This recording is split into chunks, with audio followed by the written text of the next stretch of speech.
Is Earth a special place? I mean, you look up into the stars and you hear these numbers that there's billions of stars and there could be billions of planets around. Is there something special about where we happen to be? It is a magnificent place. It is the manifestation of so much thought that has gone before.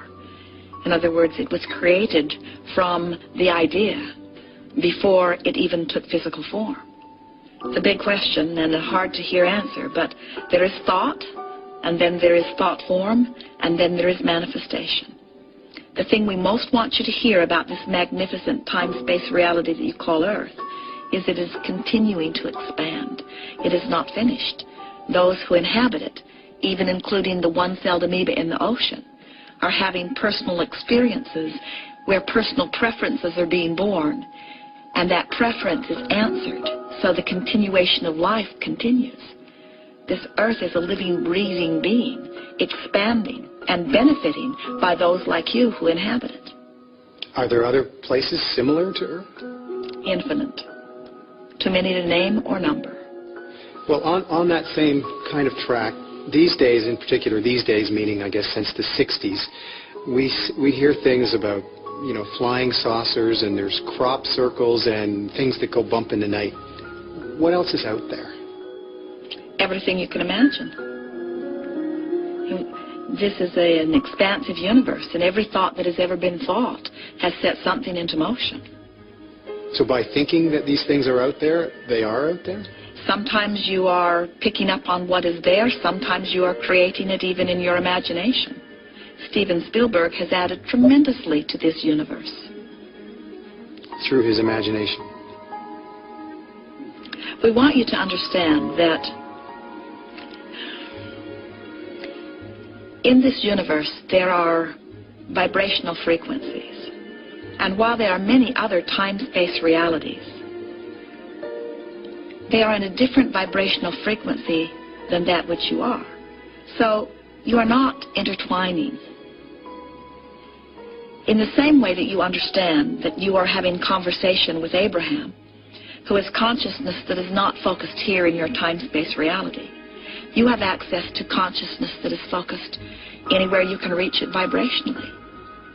In other words, universally, you help as you thrive in one environment, and you know how to thrive, and you project your thought of thriving, others have access to that. There are many things that inventors discover in their mind that are projections of thoughts from other places. We've all got these things out there we want, whatever it is, health, money. We've all got our heart's desire that we want. Can you explain to me again how, in concrete, step by step, we can head towards these things that we want? Well, when you think about it, every subject is really two subjects. What is wanted and lack of it, or absence of it. When you identify a desire, name something. Money, more money.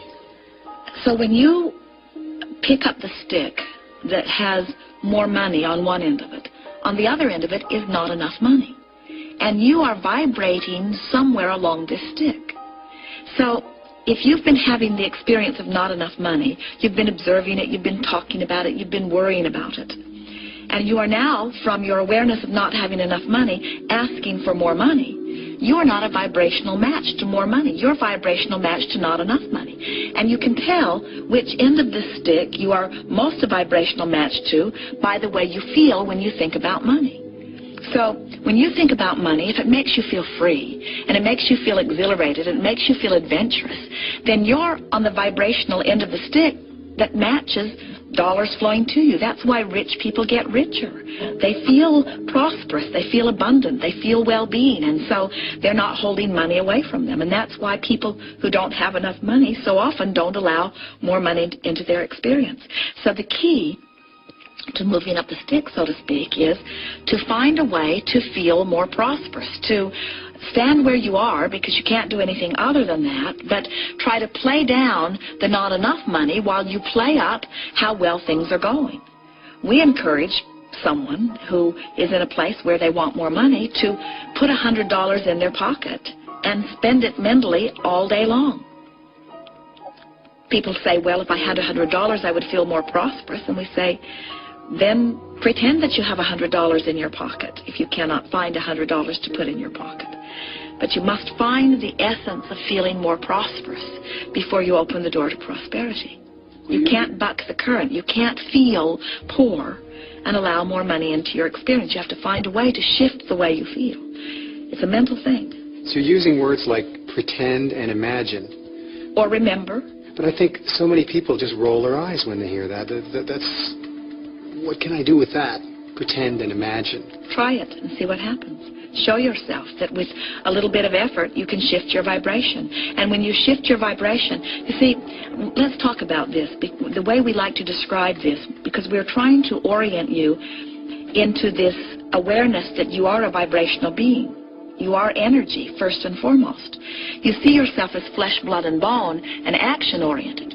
So let's talk about these two concurrent paths that are flowing all the time. So you don't have enough money, so your logic tells you that, well, to get more money, I must find a way to earn more money. So I will find a way to get better employment, which means now I need more education, which means now I need time off from the employment that I already have in order to get the education. So I achieve some way of getting the education, and now I have to convince someone that my education is worth paying more money for, and now I have to apply for the job, and now I have to convince them that I am the best one of all those that they are looking over. And so then I get the job, and then I have to convince them that I'm really worth more than they are paying. And we say, oh, it is a very long, hard journey that you are upon. It is no wonder that so many are discouraged and rolling their eyes. We understand why they might do that. What we want them to understand is that the journey from despair over not enough money to a feeling of hopefulness that there might be more money is something that can be achieved with a willingness to try in a matter of minutes. And if you take the time to just leave behind your pessimism and cynicism and despair and find just a little flicker of hope, and you try to keep it alive just for a few seconds, 68 really is enough for the universe to get a fix on your new vibrational stand. 68 seconds. 68 seconds is all it takes to flicker from despair into hopefulness. Now you have shifted vibrationally enough that now evidence will begin to reveal itself to you. And so it doesn't take much. Roll your eyes if you want to, and we certainly understand why you would. But try just to feel a little more hopeful and maintain it for just a little bit of time, and then watch what begins to happen, because the slightest shifting in your vibrational stance yields huge benefits in terms of manifestation. The better it gets, the better it gets, the better it gets, the better it gets, the better it gets. So you're essentially just saying try it. Try imagining that you are not sick or whatever, imagining what it feels like to be in health. Start with something easy. Don't take the issue that you've been beating yourself over the head with for the last 20 years and say, I'm going to test it on that. Start with something easy. Take some subject that you don't have huge resistance about and ponder it and contemplate it and imagine it and watch how quickly the universe